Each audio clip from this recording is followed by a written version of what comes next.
Um, and I don't believe that at all. Like, um, I'm not claiming to be the smartest person out there, but um, but at the same time, like,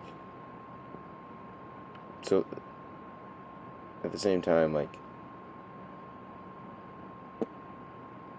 I don't believe that it's okay to murder or hurt Jews just because they may say some things that are, or believe some things that are contrary to what we believe. So,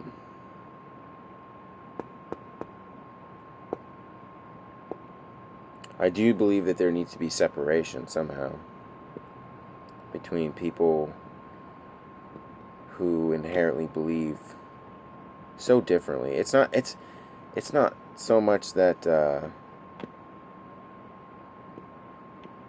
it's so unfortunate. It's not so much that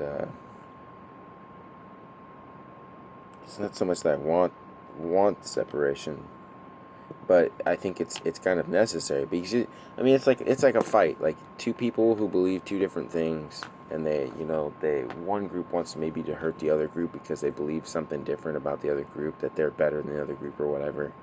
Ultimately, that's what ends up happening when you have two different ethnocentric, um, and that's why I don't believe in ethnocentrism, because it leads to violence. And the Jews are quite possibly the most ethnocentric group of people out there, although they will never admit this. It's true. I've seen many documentaries. I do my homework.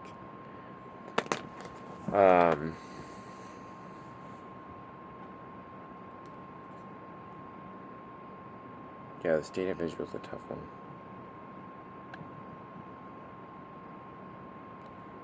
I'll tell you what I do believe about the state of Israel. I do believe that the Israelis have a responsibility to take care of the Palestinian people, because the Israeli military is in control of the Palestinian-controlled areas.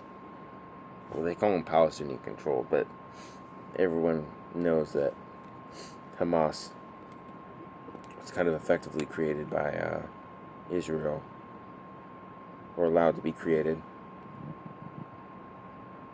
I think they use Hamas. I believe Israel uses Hamas as a means to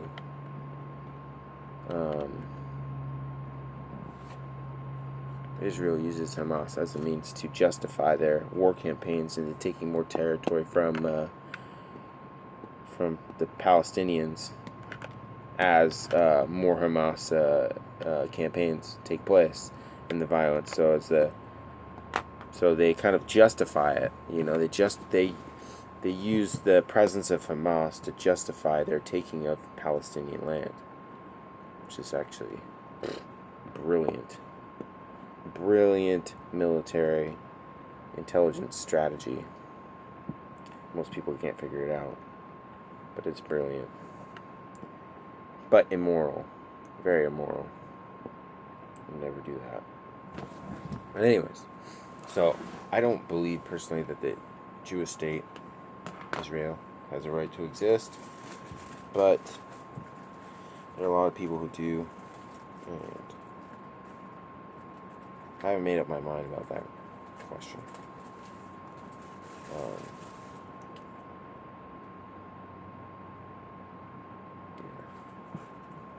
As far as Jews in general, I don't have any problem with Jews. I don't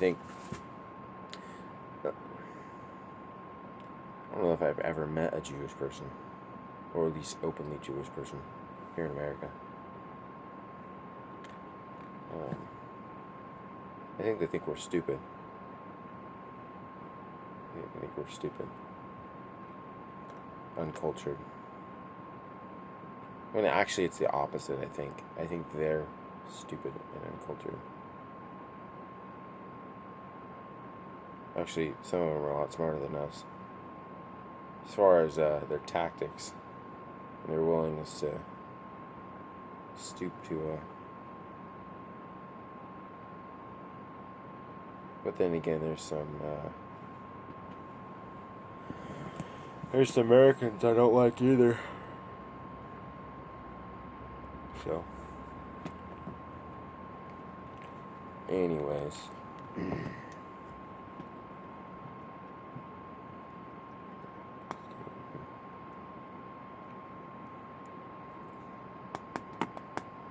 Anyways, that's why I don't like Richard Spencer. I think he's controlled opposition.